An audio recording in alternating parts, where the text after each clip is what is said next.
ભાવનગર શહેરમાં નંદકુંવરબા મહિલા કોલેજ ખાતે નવા પ્રવેશ મેળવેલા વિદ્યાર્થીઓનો આવકાર અનોખી રીતે કરવામાં આવ્યો હતો।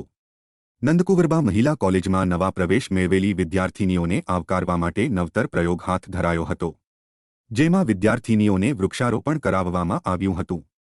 નંદકુંવરબા મહિલા કોલેજના પટાંગણમાં વિદ્યાર્થીનીઓએ વૃક્ષારોપણ કરીને પ્રવેશ મેળવ્યો હતો।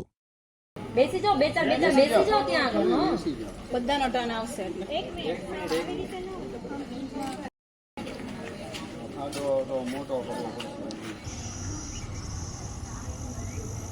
સાથે સાથે તમારું એકેડેમિક નોલેજ છે એ પણ તમને પૂરું મળતું રહે એવા પણ અહીંથી પ્રમાણિક પ્રયત્ન હંમેશા કરવામાં આવ્યા છે। એવા જ પ્રમાણિક પ્રયત્ન સૌનો અભિનંદન પાઠવું છું। શરૂઆતમાં કોમેન્ટમાં ગોલ્ડ મેડલ લઈ આવી પણ એક વસ્તુ પકડીને આગળ ઊભા